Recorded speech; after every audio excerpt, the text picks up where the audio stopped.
Well, greetings, everybody. Welcome once again to the Rec Poker Podcast. I'm your host, Steve Fredland, and we are sponsored by Running Aces Casino and Racetrack, so thanks for that. Today, I want to talk a little bit about my trip to Vegas, talk about a couple of hands, sort of the overall results, some of the things that I learned, some of the ways I think I improved while I was out there during that incredible week during the World Series of Poker. Just had a great time.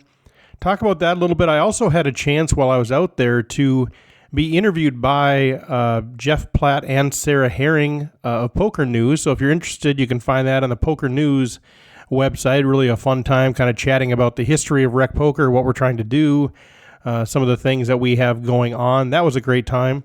But then we were able to flip the switch, and I spent some time interviewing Sara Herring.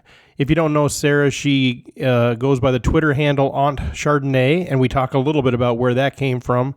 But she's just a delight, high energy, covers the World Series of Poker, taking a little break now to gear up for the main event, going to be covering that as well. Just a very fun conversation with her, so I'm excited to share that with you. Not talking a lot of strategy, just talking about some of the behind-the-scenes stuff that goes on at the World Series of Poker, and I think you're going to enjoy her energy and her take on some things. So I'll come back after sharing a little bit about my Vegas trip. We'll come back with that interview with Sara. So let's take a quick break right now, thank Running Aces, and we'll come back with my thoughts from Vegas and then that interview with Sara Herring. Running Aces Casino and Racetrack has the best poker room in Minnesota, featuring 24/7 promos on all cash poker games, including earning $2 per hour in comps, plus the most player-friendly tourney structures. Visit runaces.com for daily promotions and the tournament calendar. Running Aces Casino and Racetrack, the official sponsor of Rec Poker. Well, once again, thanks to Running Aces for making this show possible. Really appreciate your support. They're also co-branding with us on our merchandise. If you're interested in getting some Rec Poker Running Aces gear, go to floptheworld.com. Well, the trip to Vegas was awesome. Last year was my first time out there for the World Series, and this year we repeated it. We flew this year, which was a very good decision. Last year we drove out there the 27 hours from Minnesota, and as fun as it was, we were pretty exhausted on the front end and the back end. So flying out there was great. We did an Airbnb condo about a 10-minute walk from the Rio, which was fantastic. We used Lyft wherever we needed to go, where we didn't want to walk, but we could walk from the Strip from where we were. We walked to the Rio. We ordered some food that got delivered to our condo. It was fantastic, great week. And I want to thank the guys that were with me for just making it super special.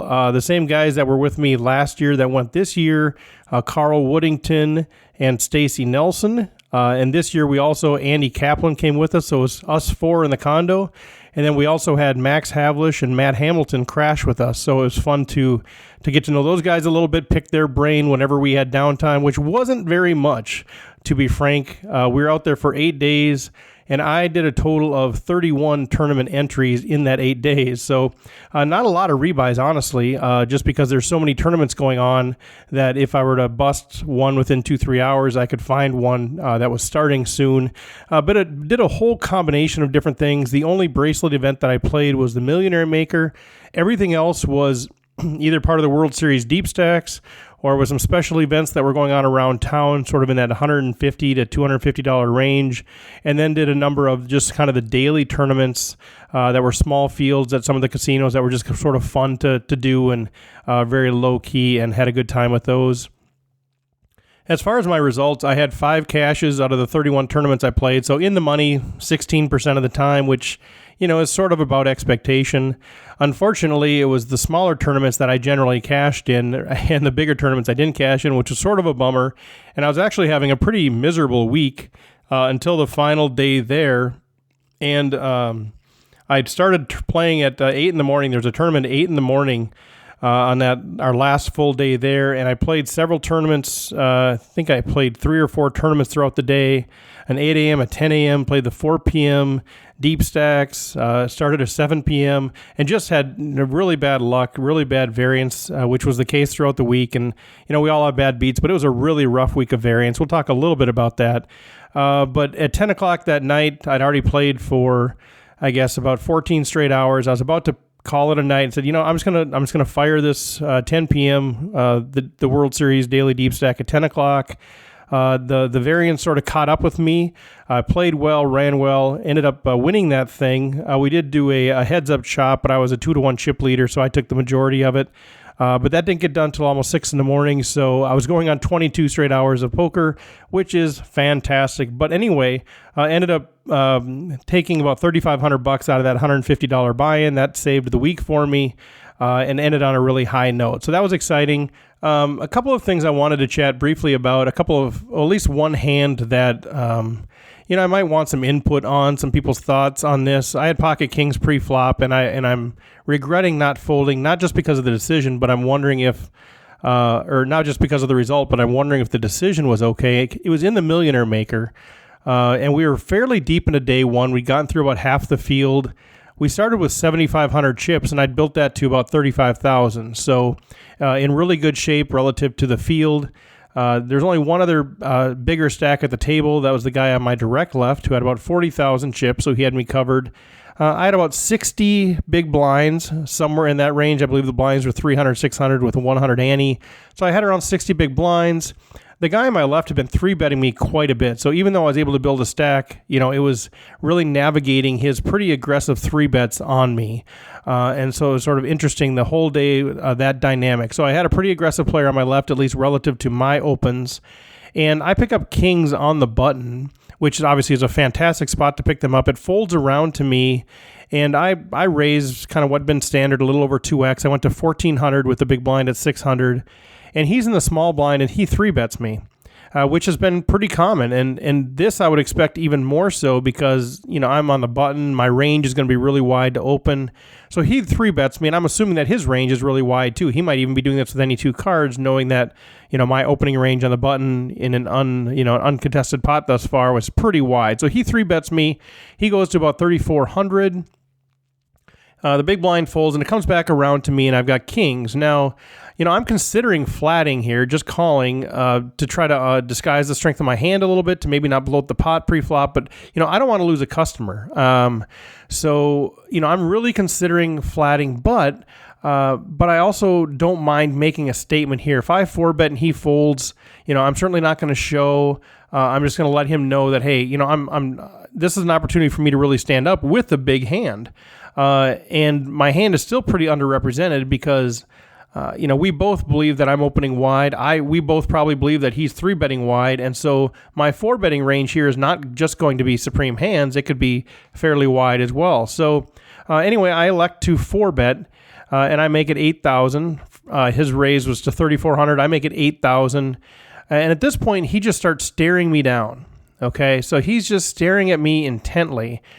And it's probably 3 to 4 minutes of this, I'm sure he's thinking, but he's also just staring. And I don't know, this is where, I'm not sure how to interpret that. If he's looking at me to see how strong I am, or if he's looking at me to see how weak I am, or if I'm giving any tells or whatever, I'm doing the best I can to just stare at the board, to not give any indication, but who knows what was going on with my carotid. I don't know. Who knows what's going on there. Ultimately, he decides to shove. So I had raised to 8,000, and he just rips in his 40,000, which is effectively my 35,000. So it's 27,000 more for me to make the call. It's my tournament life. The pot is just under 45,000. So 45,000 in the pot, 27,000 to call to rip it in. And I've got a huge decision. I mean, I'm willing to fold kings pre-flop. I've done it a few times in obvious situations, but the dynamic here, and I think normally I probably would have. I just would have kept the 27,000. I'd still have 45 big blinds. I'd still be well above average. I'd still be in good shape, and just move on to the next day or to the next hand. But in this dynamic where I'm on the button, he's in the small blind, he'd been raising quite a bit. It's one of these, he knows that I know that he knows that I know, and I've been in these situations before with people. And, they don't have to have a big hand to make this sort of play. And so I'm wondering, was he looking at me and discovering that I was weak, or he thought I was weak, and so he thought he could just shove and take the pot? Or did I think, he discovered that I'm really strong, and therefore, he shoved to get full value out of my big hand with pocket aces? And it was a tough decision, and I'd love some thoughts on this, but I did elect to make the call, and he did have aces, and he did bust me. And it's not so much focused on the result. Obviously, it's a bad situation. But what I had to wrestle with a little bit was, downside protection. I could just fold and be out of it, but I also want to build. I want to take the opportunity to get a big stack so that I can, catch those short stacks as they're shoving and that sort of thing. And so ultimately what I did is I asked myself, what do I feel like he would shove here? What do I think he would 5-bet shove with? Hearing the voices in my head that from the past of people saying, well, if people ever 5-bet shove, it's always aces. I recognize that, but I also know in this dynamic button small blind with the aggressive nature of our relationship thus far that he's wider than that. So what I determined was that I did believe that he would do this with jacks or queens, even though that's not a great hand, because of the ranging that I would have to open and to 4-bet him. I think he would do this with jacks, queens, kings, aces, ace, king, and maybe even ace, queen suited if he really felt like I was fairly weak and willing to fold. So with that, even if I thought he would just do this with queens, kings, aces, and not even ace, king, or not even jacks, I still think I probably need to make the call from an expected value perspective. The question is from an ICM utility tournament sort of approach, should I make this call if I think he would do this with queens, kings, or aces? I'm getting 2-to-1 pot odds. So it's a tricky spot. But anyway, I ended up calling. I ended up busting the Millie Maker, which was disappointing, especially since I did have investors. It's one thing for me to lose to bust a tournament. It's another thing to feel like, I let my investors down, especially when I felt like I was rolling pretty good. So anyway, that was one situation that I really kind of struggled with. The rest of the week, I would say, was characterized by a lot of bad variance, and I know people say they always have bad variance. It was really rough, especially with pocket aces. I think I said at one point I'd gotten 2 walks with pocket aces, and otherwise I was 1 for 7 playing them at one point in the week. So it was pretty rough.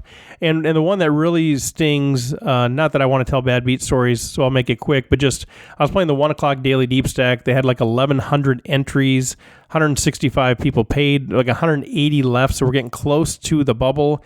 And I had like 50 big blinds, so I was in great shape. Pocket aces. And then, of course, the only guy that had me covered at the table again had pocket kings. We end up getting it in, so sort of a reverse situation from the Millie Maker, his kings versus my aces, and he ended up spiking a king, and I busted there just short of the money, which was incredibly disappointing. And the other one that really stings was I had pocket aces, played it aggressively, kept firing. The guy in the big blind defended with jack 5 suited on a jack high board, so I got paid every street, and then he hit a 5 on the river. And that was another one where it was a pretty big spot in a pretty critical situation. And so those were the things that were sort of characterizing my week, and it was tough. And, I've done a lot of talking on this show about variance and luck and not trying to get down and just playing, making good decisions. But of course, those sorts of things sort of grate on you when you're in Vegas, you're at the World Series, this is the Mecca, this is the thing, and you start running some bad things like that. Of course, I had my share of positive variance, but you always remember the bad stuff. So that was rough. But anyway, as the week sort of unfolded, I started realizing that maybe there's a leak in my game here. Not so much the variance piece, but I was really struggling with playing post flop, especially when I was the pre-flop aggressor, with sort of those middling hands. So the pocket sixes, the ace jack, raising those things from middle to late position, and then sort of being lost post flop when I got called by somebody in position on me. And, we didn't have a chance to talk a lot to Max and Matt just because they were in and out there playing different tournaments than we were. But I did have a chance to nail them down fairly late in the week. We happened to be at the condo together, and I started talking about this feeling. I'm just feeling a little bit lost, which was sort of a new feeling for me. And Matt, they both had some great insight, but Matt shared with me some things that I believe were from Doug Polk about sort of categorizing your hands. In terms of, these are your value hands, the hands that you really connected with big that you want to get some value from. You've got hands that are your medium strength hands, the second pair, the top pair, weak kicker, sort of gut shot draws, kind of those things. And then you've got your strong draws where you've got a lot of outs, big flush draws, straight draws, overs, that thing. And then your complete trash. And he was talking a bit about how, continuation betting with your value hands and with your big draws and just playing more passively, playing more checks, check call, even those sorts of things with your other hands. And that conversation, and it was a lot more in depth than that, and I actually did some research after the conversation, but that conversation alone really triggered something in me, and it really made me more comfortable, made me more relaxed playing post-flop. My gut was always, if I raise pocket sixes in mid position and I get called by somebody on the button and the flop comes Jack 8-3, I always feel like, man, if I don't continuation bet, they're just going to bet and I'm going to have to fold and it's going to be ugly. And, I should see bet that and try to blow them off of that versus, playing it a little bit more slow, not bloating the pot. And what I found was I got way more checkbacks than I ever thought I would. And so it changed, and I could go into a lot of detail about that, but it really changed my paradigm post-flop. I ended up playing smaller pots with smaller hands, which is exactly what you want to do. I wasn't bloating pots. And often because of that, I could underrepresent my hand a little bit. I could do a lot of check calling with second pair, check call the flop or, check call the turn, see what happened on the next street, what card came, what they decided to do. And it actually changed my game quite a bit, and it made me more relaxed playing. And I do credit that for my success late in the week, including winning that 10 o'clock deep stack. So that was an interesting conversation that really was an insight for me that really helped me out quite a bit. So that's sort of my week in review. A lot of great experience, a lot of great play. Had a chance to just see everybody. That was a who's who that was out there. The $50,000 Players Championship was going on, so I had a chance to actually chat with Fox Wallace quite a bit, but also had a chance to watch and see people like Brian Rast and Jason Mercier and Phil Ivey and Alan Kessler and just kind of all of these guys that you sort of know from afar. Had a chance to meet Kui Win. Also ran into a former main event bracelet winner that I talked about on Twitter a little bit. That was not a very enjoyable conversation. I respect people's space, but it was one of those situations where I'm like, wow, this is pretty rough. It was a pretty rough interaction. So some interesting conversations, interesting experiences out there. But one of the highlights of that trip was meeting Jeff Platt and Sara Herring. Jeff's a great player. I know at that point he was entering day 2 or day 3 of the marathon when I had a chance to talk with him. Sara is just a bundle of energy, but meeting them was really a highlight, and Stacy Nelson and I were in there chatting with them a little bit. They interviewed me for Poker News, so check that out. I also got a chance to interview Sara about her work with Poker News and just had a delightful conversation that I'm sure you're going to enjoy. So with that, thanks for listening to me rambling a little bit about my week in Vegas. Had a great time, hoping it is an annual thing that I'm able to do. I know we continue to get interest from people that want to go out there and be part of our group. So who knows what's going to happen going forward, but just a wonderful time. And thanks for all of you who either invested or sent encouragement or were sort of virtually railing on my progress or sent me the sympathies about the Millionaire Maker or whatever it was. I appreciate all the support and encouragement. I learned a lot, and I'm excited to share some of that as we go forward. So with that, let's hear the interview that I had with Sara Herring.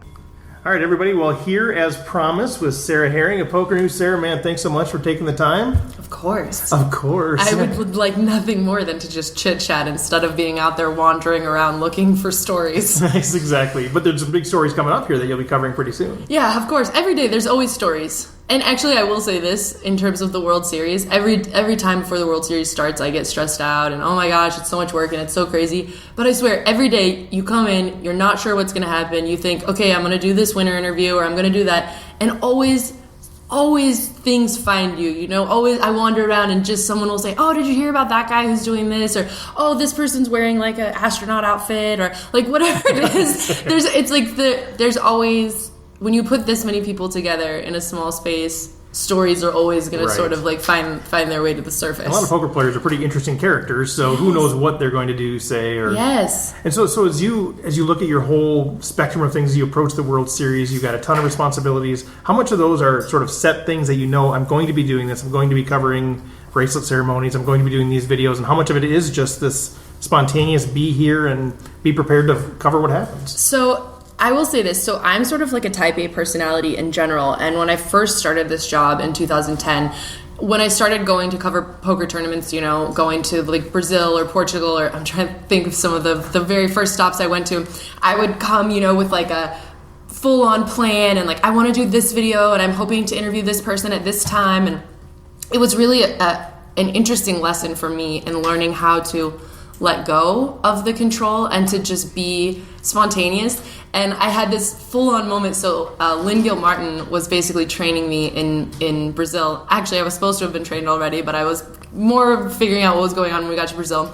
And I remember sort of some people just started playing soccer outside. It was like Joe Queta and like Philip Ramos, and they started playing soccer outside. And Lynn was like, "Oh my gosh, people are playing soccer outside! Like, let's go get the camera, like let's go make it." And I was such a structured person. I came from I was an AD. I came from a film background, and so on a movie set, you're not just like, "Oh, let's just go like get a random shot out of nowhere." Like you plan everything from shot to shot. The lighting has to be a certain way. You got to have the audio. Everything is very, very scheduled. And so when Lynn was like, let's go outside and shoot this, I was like, I realized all of a sudden, okay, I'm going to miss an opportunity to make a great video because I'm so busy trying to do what I planned on doing.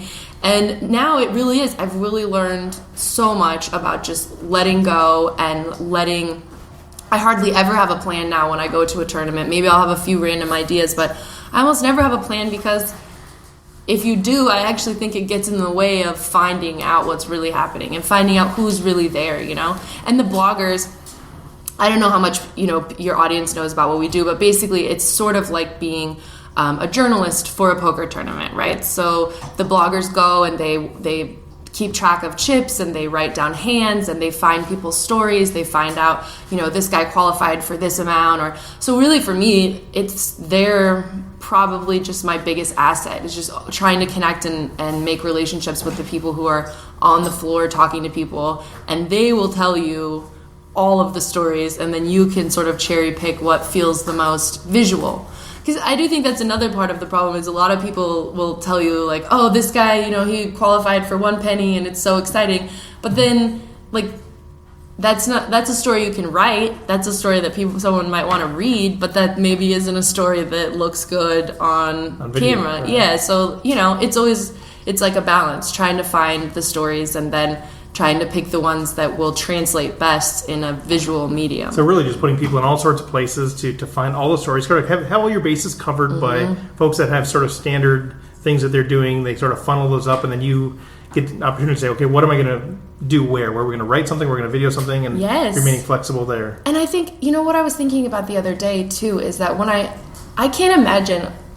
If I would never go back probably and start this job over again, because when I first started and I didn't have these relationships with the poker players, it's so much more difficult I see now, when I'm training people who are new and trying to get them to find the stories and figure the things out, it's so interesting to me too that sometimes, I'll run into someone in the hallway and, thank you, Jesus, that I've managed now to make all of these relationships, because I run into someone in the hallway and they say, oh my gosh, yeah, so-and-so just got married they got drunk and got married last night, or so-and-so got arrested, or, Do you have pictures on your phone? Exactly like this, though. I think, there's this sort of investigative journalism element too, though, which comes, after years and years of knowing players and knowing their stories. And, I definitely...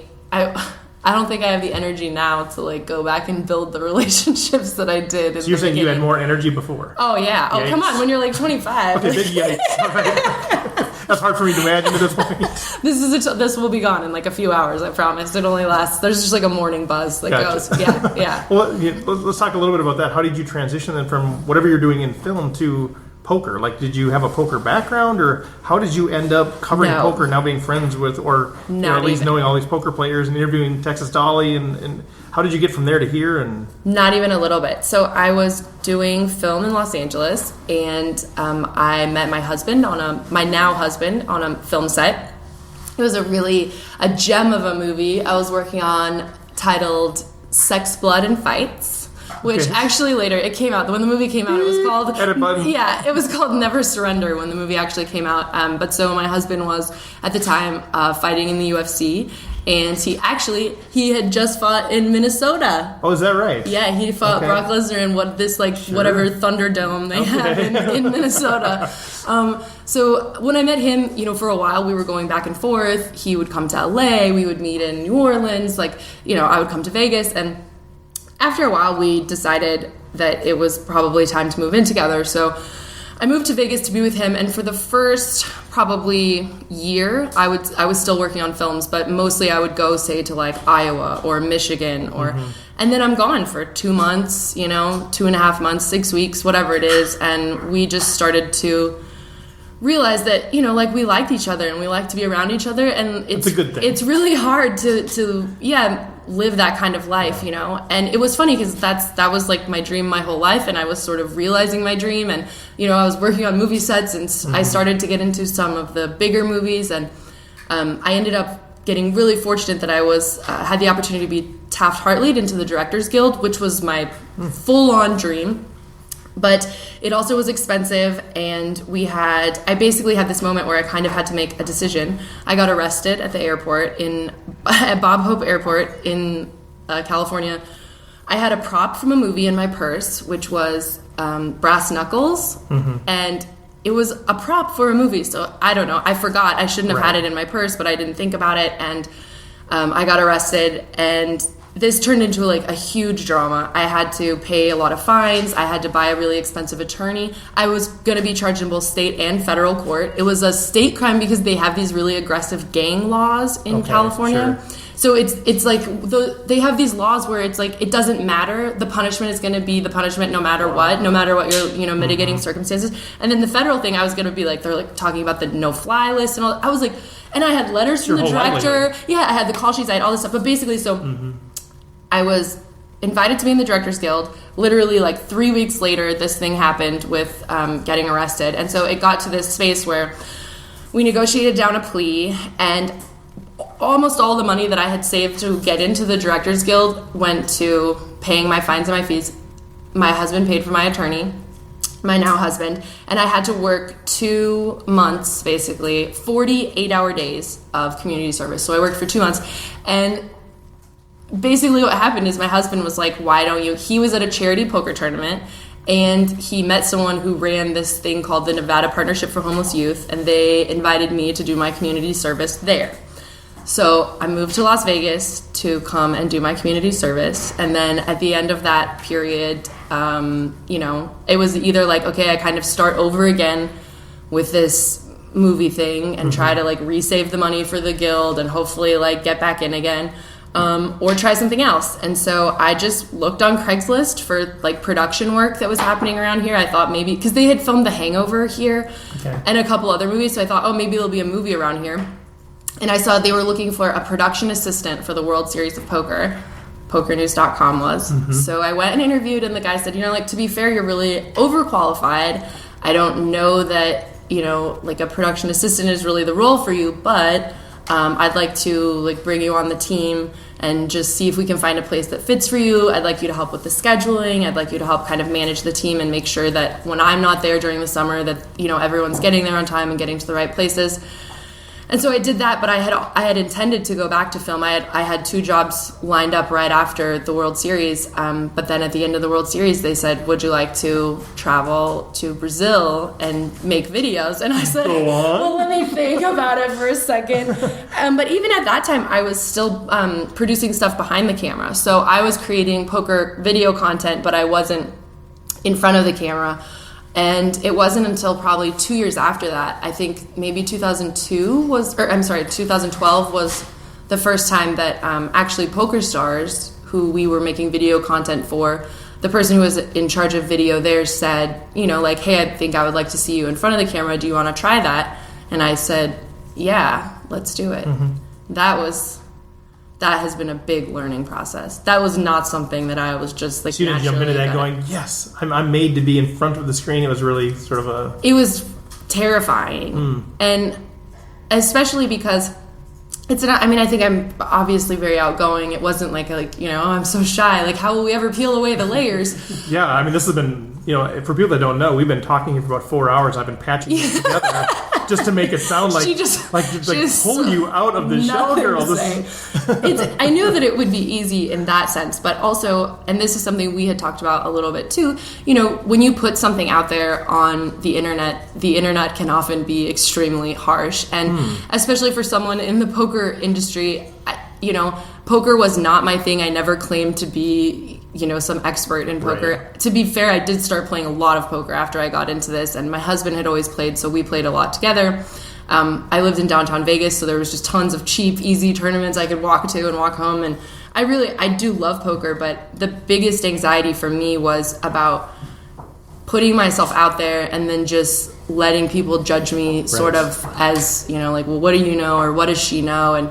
And there were plenty of moments of, saying people's names wrong, and plenty of moments of, not even having follow-up questions because I'm so afraid that it'll sound so stupid when I ask, but why would you do that there? Or what is this? And so there was definitely a lot of finding my footing. But also I think I remember just going back and rewatching some of those videos last year, and even the sound of my voice isn't my voice. Like, I'm like, hey guys, it's me here, and you can just tell that there's so much tension. And I had a big moment where after about a year, I think, of being in front of the camera, Christy Arnett, who I don't know if you guys know her, but she's one of my dearest, closest friends, and she said, I don't know how to say this to you, Sarah. I don't receive constructive criticism very well, so that might have been part of it. But she said, I don't know how to say this except for that to tell you that your bloopers are the most engaging part of your videos, and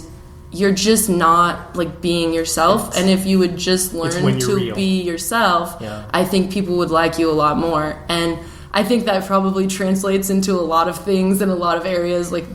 People are the most interesting when they're themselves. And I even think this is why the vlogs are such a big thing now, is that people admitting, that sometimes they have bad downswings, or talking about, I don't want to get out of bed some days, because it's just good to see people being real and being honest and being vulnerable. And so I talked to my boss about it at the time, someone I really respected and who I really trusted his opinion. And he said, honestly, Sarah, when you took this role, I was thinking, we have Lynn, who's the super sweet, nice girl, and we have Christy, who's the very, poker-centric girl. And he said, I thought you would be sort of the sarcastic, witty girl, but instead you've been trying to be the nice girl. And I slept on it quite a bit. I thought about it a lot, and I do think, everyone was right. When I finally just was myself, it was much easier to just do my job and do it in a way that was entertaining and engaging. Although I still have lots of times where, I feel, out of my element, or where I feel that it's just difficult. I think, I'm sure when you're putting stuff out on the internet, you just know. Sometimes I just put something up and I literally know, I know at least 6 things that are going to come from it, and you just have to put it up there anyways and put the upload button. And most of the time I don't care anymore, but it's just funny. It doesn't matter. Still, sometimes I'll read something that's nothing, and it still hurts. We still want people to like us. We still want to be respected and those sort of things. And especially when you are being yourself, that's, I think, some of the most painful. It's exactly. As long as I was faking it, then I was if they knew the real me, then whatever. Right. But when you really are yourself, and then people don't like that, it's oh man, well that sucks. But can you just watch something else then? Quit watching me. Right, exactly. Isn't there other options? Yes, it's the internet. Right. I'm sure you could find something. But it's so true when you watch even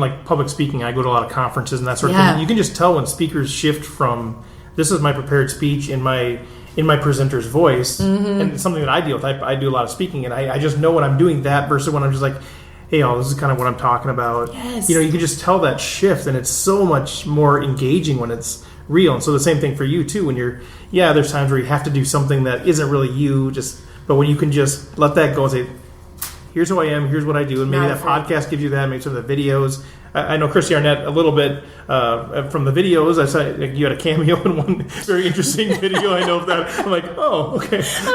But it seems like you got. But it was just a fun, light video. So I'm curious now, as you're kind of looking back, as you're building relationships with these poker players and the media or whoever's around, and what are some of the common threads that you see among some of the great players? Like, I'm always curious about this as a recreational player. I just wonder, like, especially like personality type, not so much like strategy things, but just do you notice any similarities or things that stand out when you can say that's probably somebody who is or is going to be a top level player?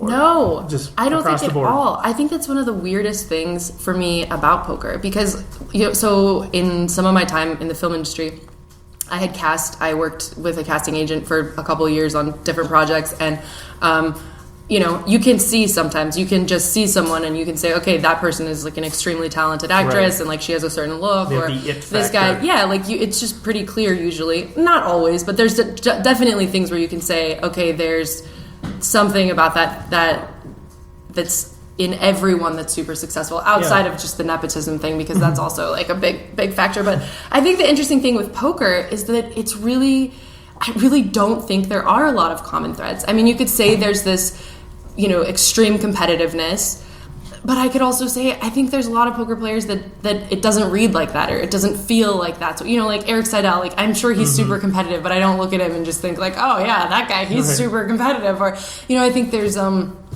even for a while I started thinking, oh, well, they're all, so interested in being like the best versions of themselves, and that's what it is, because I think there's quite a few of these elite poker players now that are super into, like meditation and binaural music and try all these different ways. Well. Yeah. The eating, all this, like there was definitely a shift in that, and I thought, oh, well, that's what they're all doing now. But that's not true either. Some of the best poker players in the world like take Adderall and smoke weed and like do whatever they want. Like, I don't know. I really don't think that there is any one thing, and I also think that that's part of what makes it so interesting. You can put these, at a final table where you have, even just at the Six Max final table, there was, you can put these totally different personality types and totally different styles and totally different, even the way that their posture is different and everything about them is different, and somehow I think that's what makes the competition so interesting. Yeah, so I've thought about this a while because I'm kind of looking for those common threads too. Not that you can become somebody else, but do you feel like then it's just the successful players are just really comfortable with who they are, and they okay. So no. You're supposed to be helping me figure this out. No, but I don't think that at all. In fact, I think a lot of them are posers? like super social anxiety. I think a lot of them are like extremely uncomfortable, not just in conversations. But are they very self-aware of that, and they sort of adjust for that, or no? Are they acting like they're somebody they're not? Or because my contention is just, are they, even if they're super introverted and awkward, maybe it's self-aware, just being aware of who that is and what makes you comfortable and uncomfortable, or you don't see that either? Maybe, but I don't know. I feel like most people who are self-aware shed that sort of social anxiety in general. Like, I think once you know yourself pretty well, it's pretty easy to like just be yourself then. Okay, yeah. I think. But I also do think there could be quite a lot of it, and I think we saw a lot more of this. So in the first few years that I got into poker, most of the big name players that were coming out were online sickos, right? Like before Black Friday, I was just meeting so many people that it was super clear to me did not have a lot of experience with people, women, people, yeah. And so I think that was a lot of my first impression of a lot of these brilliant minds in poker. And since then, obviously, a lot of that has changed. A lot of them moved, to other places, or new kind of people came up. And I think, though, that, there's, I guess probably, I want to say that one thing that most of them probably have is that they're really good at math, or that they really understand probabilities and logic. That is definitely something. I think most of poker players are deeply invested in these sort of pragmatic ideas and how to make everything make sense in logic. And I don't think that, I guess that's it though. If there is a sort of common thread, yes, it would be that, like this obsession with logic, this obsession with sort of becoming the best version of yourself, becoming the best, human being as a whole. I do think that's something that not everyone, but that quite a lot of poker players have at this point. And I think that's a big part of why the game just continues to get better and different and sort of evolving. But then you have all these weirdos too, like you have all these weirdos too that are names, crazy. please. But even some of the old school guys or whatever, like I'm not gonna Right. say like, okay, yeah, Mike Matusow. Like, do I think Mike Matusow is like really trying to, evolve himself? Do I think he's like super logic based? Like probably not. But he's had a successful poker career. Sure. I think. Yeah, I don't know. It's just because, like, any given Sunday, I guess. Yeah, he doesn't really read to me. It says that. No, he's that prototypical person that you're no. describing. Yeah. But even Doyle. It's like Yeah. Doyle's a legend, but I think he sees the world really differently Yeah, than most he poker does, players. yeah. I think he handles himself he just handles himself differently than most poker players. And you have your sort of, your Greg Mersons or your Gordos or people that are just very clearly very cerebral. Mm-hmm. You have your other players who are just, very charming and kind of... And then I guess one of the most interesting things... So, for example, Fedor, I remember the first time I interviewed Fedor in Barcelona, and I'd never seen him, and he's playing a 25K, right? So I was asking, like, who is this kid who's just playing a 25K? Yeah, right. And he had, like, acne, and he was just, like, so little and skinny, and one of the bloggers said, he's been playing online for a long time, and he's, like, a legend. He probably just, he's just, like, coming into the live world now, and, we know now where that went. It clearly went really well for him. He had just come back from... He, like, ran up some money online and then brought it all to Honduras or something, did, building houses in Honduras. Yeah. He very clearly from a really young age, wanted to give back and wanted to sort of elevate next level. He wasn't just focused on poker even then, even at 18 or however old he was. But it was interesting because that interview was super awkward. He was obviously really uncomfortable and really nervous. But then, 4 years later, or even just a couple years later, it seemed like he had really grown into himself. He had a little fashion sense. He had some success then and, recognition. And I will say that a lot of maybe the social anxiety was or can be just from, growing up, that once they start to grow up a little bit, a lot of them kind of like find their footing or do a few interviews and realize it's okay. Yeah. Okay. People generally react well to you. Yeah. So super cool thinking about, all the opportunities you've had to talk to these players and kind of hear their backgrounds and their stories and get to know them a little bit. As you think about, moving back to sort of the recreational side of things and you playing some tournaments, your husband playing some tournaments, and, how do you think folks move from, I mean, we're not all going to be Fedor Holtz, but how do you move from, just kind of liking the game as a hobby and then moving up through the ranks, whatever that looks like, and, do you see common traits there? Are people just lucky? I mean, there's a game of variance and some people just have more variance, or what are those common threads that you see either from a very recreational player to mid-level or mid-level to high level? What are those characteristics that you see in people that say that's how you become successful at this game? Only one thing, and I think it's the same thing in every industry. Actually, it's the same advice I would give anyone in anything that they're interested in. In movies, the best way to get jobs in movies is to make friends who work on movies already. Like, that's it, right? Networking, everyone knows it, but it's the same with poker. The best, most likely chance I think I see for most people to be successful is to find themselves a group of friends who's already kind of successful or who are getting very successful. And I think there's a whole slew of things that contribute to that, just the same as in any other industry. It's about being able to seize opportunities when they come because you're just at the right place at the right time. It's about, I think specifically in poker, part of it is about the financial thing. If you're able to sort of split some losses sometimes, if you're able to get people to support you in, even Christy, like I saw Christy the other day and we were talking about the package she kind of put together for the World Series, and she was like, I didn't even put it on Twitter. I had, like everybody was like, I want it, I like, give me this much of your package. Just people she knows, friends she has. So she's able to play X number of tournaments where, for example, if you or I are buying in, we're maybe paying the whole thing, and it's a lot harder to get to the first position if you only play 2 tournaments instead of 10. But that all comes through networking and building the trust. For sure. And also then I think finally you get much better because if you have people who are better than you telling you what you're doing wrong, then you're just going to get better. So what would you say to the folks that are out there? I mean, I've been able to build a network of friendships and relationships where we can kind of learn from each other and from people that are at levels above us. But there's people that are out there that are kind of learning the game, but they don't really have those connections. Is it just, what's your advice as as a extroverted networking specialist to say, how do you take, because a lot of us poker players are introverts and we are just kind of in our own head. How do they make friends? How do they develop those sort of friendships? How do they build a network of people that they can learn from? Is it just do it, or what advice do you have as a psychologist in our? I hear you. No, I hear you though, because I do think it's so much easier said than done. Like, just make a good group of friends who are super sick at poker already. Like, as an extrovert, that actually is easy. Or somebody that's just willing to say, "Hey, I need friends that know poker." But like, a lot as of a cute girl, it's probably significantly easier. or somebody like me that's very used to rejection, I can just put it out to, "Hey, anybody want to get together?" And people say no, that's okay, whatever. And I hate rejection, but I do think hate it, but it's the way you get it.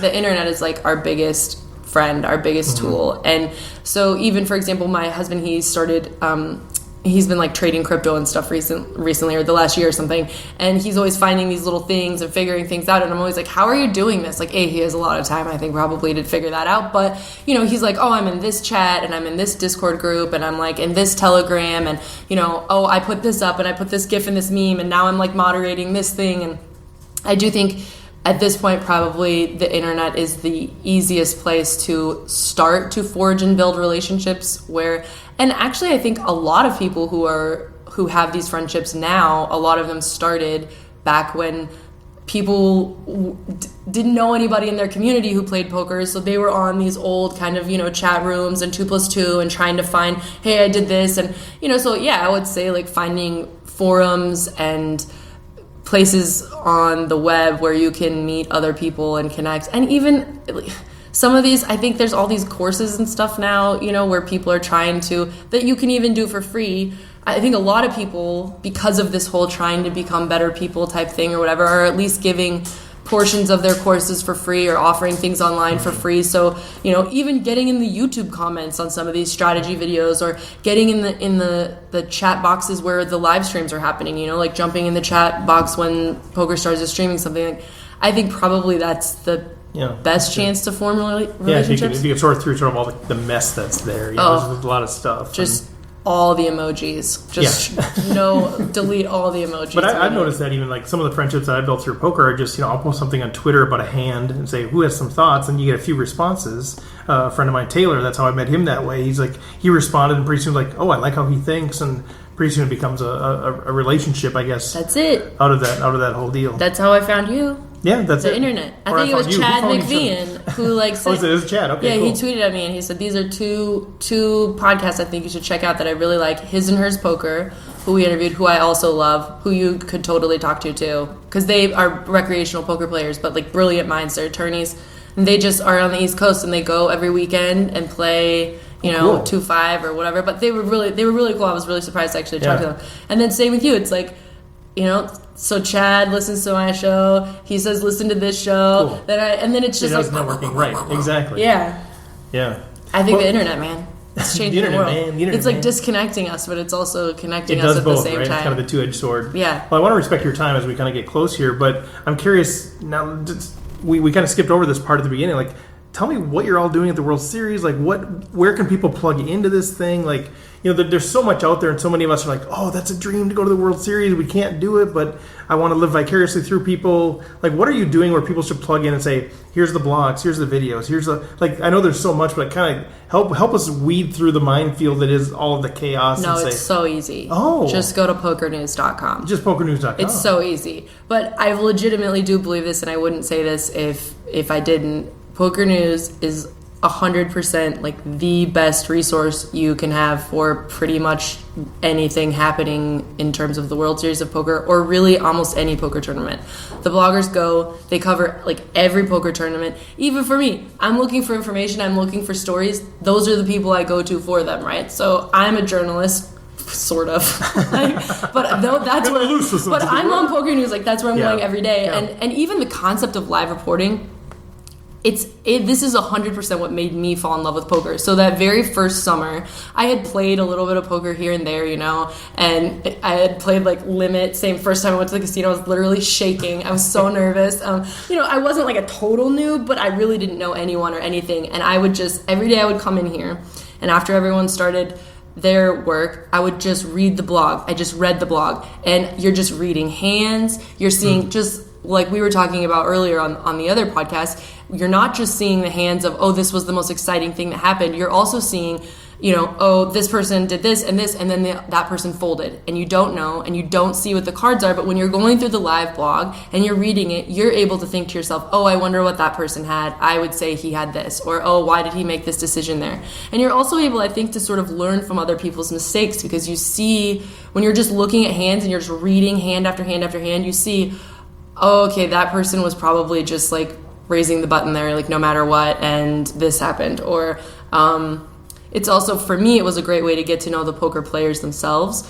So they keep track, the bloggers keep track, of course, of all the notable poker players, which at this point is so many. It's crazy how they do it. But they also are keeping track of, we have an app called MyStack. Yep. And so everybody at home also can be keeping track of you, searching for your hands, trying to find, like what you're doing. I just think if you're not here but you want to feel like you're here, it's a fantastic resource. We have like a Twitter feed where like it scrolls through, even sometimes for what's like at that event, like people who are in this event who are tweeting about this event, this is their Twitter feed. Like, I don't know, they have so many great things. And then of course our videos are probably the best. So give us a feel for the videos. Like, there's a lot of just fun, really fun stuff out there. Is it all just really fun? Is there any strategy stuff, or is it more just kind of a both? Yeah, all talk of a little bit about what people can find out there. Yeah, so I'm always trying to balance it and even over the course of any one day, I'm trying to make sure that we have something fun so that poker players. So for example, yesterday I interviewed someone named Wino Poker. She's been on a few like live at the bike. She's been doing some things, but we did a calling the clock. So it's just fun, silly, random stuff, like, but I think it's important for people to be able to see and connect with their heroes or their homies. And then we do a lot of hand analysis where I basically just hold the mic and say, hey, this was a hand I saw on the blog that was interesting. Can you talk me through it? We do a lot of winner interviews, just, hey, this is like the most life-changing moment for you, like how's that going? And we have a couple of vlogs. So we have Jesse Capps, who's been doing a vlog. He travels the circuit mostly, and he was making money as a professional poker player like 4 or 5 years ago, kind of lost everything, and then now has like been dealing and doing some other stuff. And it was meant to be the story of his sort of like comeback, I guess, but right now I think he's been having a little bit of a hard time, I think, with the being really honest thing, or like, it's like, oh, it's so fun, and like, poker's great again, or something, right. And like, I'm like, just tell people, like, it sucks and it's hard, and that's what people want to hear more than, they don't want to know how awesome your life is, they want to know, like, what's your struggles, but, that's neither here nor there. Jeff Platt, who's someone who's come on board with us this summer, he's going to be doing a vlog series, both about playing and behind the scenes stuff, and we do 2 times a week we do a news video just to say, these are the most interesting stories that have kind of happened. And really it's like anything goes, like any given Sunday. Tomorrow I'm going to Jamie Kurtzstetter's house to shoot just like, a morning in the life of a poker player getting ready for a tournament. I guess mostly you never know what you're going to get. Yeah, cool. Sometimes you might get like a podcast video. We were doing that for a while, but it's so ugly in the room we're in right now. Like, it hurts me to think about putting that on a video. Well, it's fun. I think for folks that are out there listening, your passion for what you do and for poker and meeting Jeff and his passion, and it's just kind of fun. It's just sort of there. It's sort of rich. And I think, for a lot of us that are sort of seeing the dream out there someday to, not to become pro necessarily, but just sort of live that life a little bit more. I think that is a great way to get to the website, check it out, watch the videos, and it kind of gives you that feel for the ups and the downs of tournament poker life, especially. For sure. So I'm curious, as we kind of wrap up, I'm really curious, like, I have a million questions, but and I do think that's actually one of the common threads of good poker players is they're inquisitive. You kind of mentioned it earlier. Read that and say, oh, I wonder what, and I think that's the way a lot of us learn, is just through asking questions and wondering and that sort of thing. But as you think about the main event, I'm really curious about that, because that's sort of the dream of every the bucket list for all of us is, someday play it. What does that look like for you, covering it from, the day ones and the energy there with probably a ton of recreational players, and then the day 2 and the day 3s, you start getting into the cash, and day 4 and 5, now you're starting to get down to, 10 tables, 8 tables, 5 tables. Now you're starting, who's going to win $8 million? And, what is it? Is it for you, it's just a job, I just kind of cover it? Or is there is there sort of a No, it's completely different. The motion over that, those 10 days or whatever it is, where it's starting to go from just this energy, yeah, cool, we made the money, everybody celebrates, pop champagne, to no, the now it's main getting event real. is it. The main event is the whole thing. To me, that's really what poker is all about. And even I've told people this story before, but the first summer that I worked the World Series of Poker, we still had the November 9, and I remember coming back in November into the Penn and Teller Theater, and they had it set up where, like my husband was a fighter, so I got the whole idea, like they have like a song and they come out and they set it up like that in the Penn and Teller, and everyone had their song and they came out. You got all these awkward introverts walking out. Oh my gosh, but it was amazing. Like I feel like they were into the hype too, and I can remember I had goosebumps when I was there, and I was like, this is so cool. Like who would imagine that a card game, played mostly in like the outskirts of casinos, outside of the ding ding ding lights of the slot machines, that it would feel this kind of magical, and that it would feel this exciting. And I think, of course, there's these stories that kind of start to emerge, and these characters that start to emerge, and there's so much buzz and so much hype, and I'm a firm believer in that every one of us is like putting out energy, at any given moment, and you can sense. Sometimes somebody comes in and you can I know, like, oh my gosh, they're hurting. Like, what's happening? Are you okay? Just the other day I was doing another one of my podcasts, and like I swear I said to this guy, like, I was like, are you okay? Is everything okay? Nothing. I don't know why. I just felt it. I could just feel it, and he said, my wife is leaving me. Like it turned into this whole huge thing, but it's like I am a firm believer that there's like a full resonance that we're like receiving and giving all the time, and that when you are in the Rio during the main event, even in the beginning of those days, there's so much hope, there's so much excitement, there's so much possibility, and it is palpable. I think it is. And then actually, the deeper it gets, it's not even as much that there's like, oh, the hope and there's that. I actually think there's a lot more tension. It just gets us like scarier and more tension. Right. But there's also these characters, these people that you would never know. Like they would be the person who's just like at the poker table with you that you probably would never, see again or know. Like the last year, like the Mickey Kraft or the John Hesp, obviously, or, the William Kassoufs, or like these characters that maybe aren't professional poker players all the time, but that you get to feel that sort of dream, or like you get to be a part of they're part of their dream. And I'm really excited because actually every year since the beginning that I've done the World Series, I've been here from like before the start of the first event. Like we come 2 days before to like a couple days after, cleaning up this churro room. And this year I have 12 days off in the middle before the main starts. So I have like, some time, and I feel like I'm going to get to really appreciate it in the way that I did that first year, more so than I have in the last few years, because even though it's the pinnacle and it's the biggest thing in poker, sometimes you're just tired. 6 or 7 straight weeks.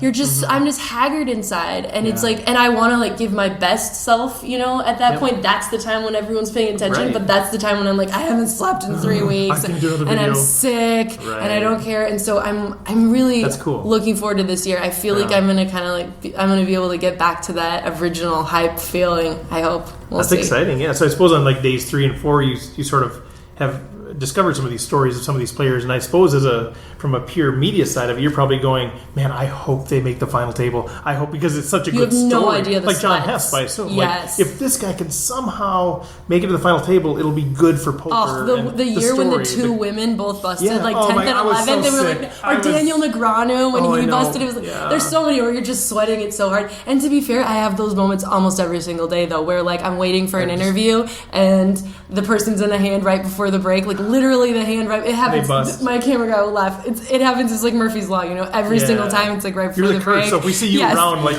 but not even that they bust, but that there's like a big hand and you're just like sweating, and you don't want to be sweating, you don't want to be rooting, but you're like, I'm rooting for that person so much. But there's you're always rooting for the stories, and you're always I think that's another one of the sort of interesting things about the main event is, even though it starts with all the best poker players in the world and just anyone who has $10,000 who likes poker in the world, it ends up where you get to focus on. So say actually, even I think Jeff Platt went deep a couple times, which is like how I had ever even found him. But it's 20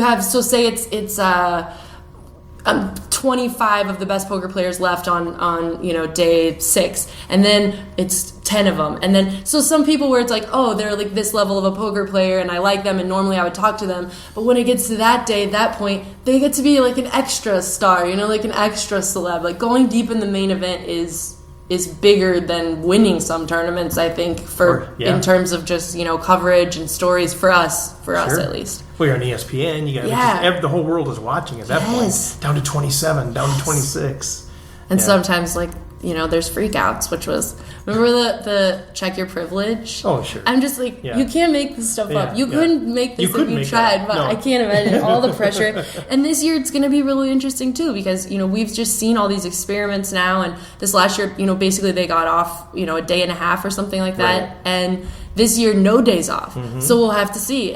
I feel like we're constantly living like in a science experiment in the poker world. Like, how does this work? Let's try this. Let's try, the clocks. Let's try the big blind antes. Let's try, re-entries. Let's do these type of tournaments. How many, fields can we fit into one day? I feel like we're just always trying things and seeing what fits and what works. And so this year, it's another fresh deal. And I assume from your guys' perspective, it's how much of it do we just report on? How much of it do we have a perspective on? You're sort of wrestling with those all the times too. I hate it. Are we just sharing the story, or do I take a stance on Big Blind Ante? Yes. Do I just report the story? Or do I talk about no days off? What's our angle? And it's hard sometimes when you're trying to be your true self not to sort of release a little bit of your inner feelings. And I think people are looking for a perspective too. Yeah. But I'm sure there's a balance there, especially if it's a very polarizing sort of perspective. For sure. And I think for me, but it's interesting because I've definitely had to put my foot in my mouth sometimes before. I loved the November 9. I love the November 9 for lots of reasons. But your husband's a UFC fighter. Yeah, so I just love the idea. And I love the Yeah. idea of people just training and we go to their place and they do the simulations. Yeah, how do you get ready for that? They hire coaches specifically for that time. I just loved that whole thing. I just crazy. felt like it was such a hype. But then, there was something also. I'm not going to say I totally changed my perspective, but I can fully now understand how it's equally as good to do it the way they did it last year, because that final table, there was something that felt really different. There was something very, like the players were almost more connected with each other and totally more agree. present, like in the game itself, and not always like running back to their corner to find out everything. It just felt more present. They've been playing together and just kind of rolled that over versus now we haven't seen each other for months. Yeah, exactly. Somehow the hype wasn't quite the same, but the feeling was equally good in a different way. But it could have been personalities too. Yeah, too. That's the thing. They did seem like a really That's why it's always an experiment, because we don't know. Yeah. Like, okay, so we did it one year. Was that a one-off? Will it be like that this year? The Heston-Blumstein's interactions they were so fantastic. great. Yeah. And even Scott, he was fantastic. And oh my gosh, why am I blanking on his name? Oh gosh. With the Brian Piccoli, yes, he was fantastic. Even almost having Michael Ruane, bubbling. I love his game. There were so many great Piccoli stories. Always looking back at the camera. He just seemed like I'd be like, oh my god, I can't believe I'm here. It's happening. Dan Ott, he was just he was like a little Jesus. Like he was just so sweet and just gentle. Little wry smile. He was so cute. Yes, and even having. Every. So this will be my eighth WSOP main event, and every year I feel like there's something special about that final table. Like I remember the year the grinder, the year of Mizrachi. That final table was fantastic. I feel like kind of almost every year there's the like Queen something. Thing was kind of crazy. Yes, it's so interesting to watch. Yes. Yeah. I want to. You're at Van. So the Joe McKeon year, just everyone, you get all these, there's just so many little stories, and there's so many, and you get to kind of pick someone to root for, pick someone to connect with, you get to have a villain, and that can change.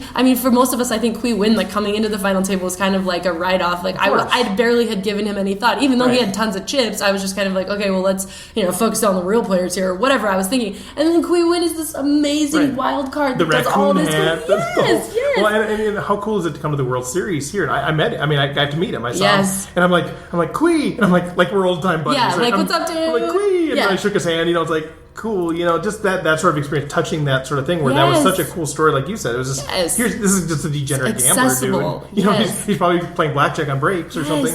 Yes, come back and he wins the thing. For sure. It's super cool. I love it, and I think it happens every year, and that's part of the fun and the magic of the main. Is who knows what it will be this year? It will be something 100%. There'll be something cool.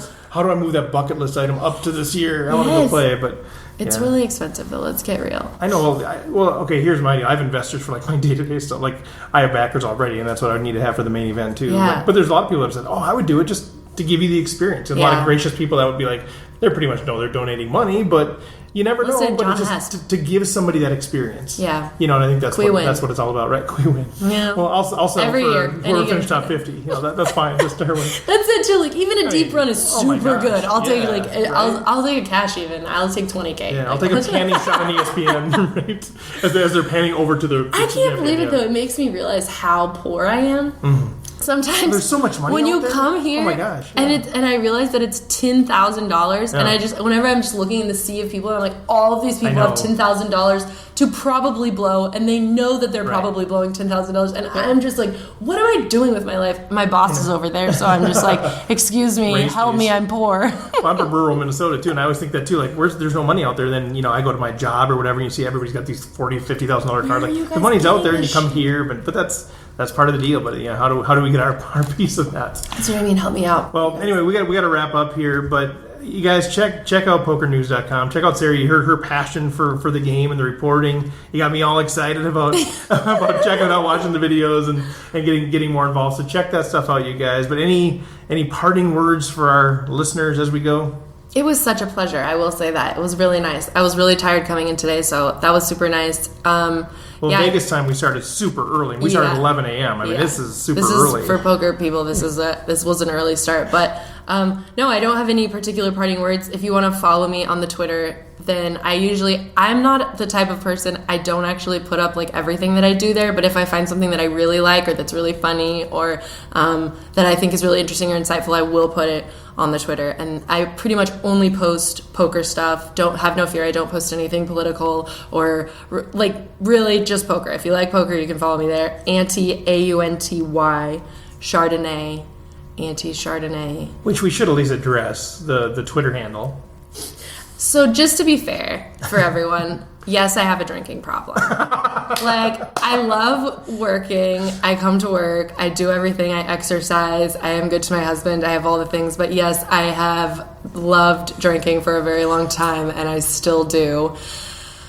I am unfortunately in the space in my life where I am probably going to be having children, so I've gone through a few months of not drinking, which was okay. It's not the worst. There's lots of good things about it. I get it.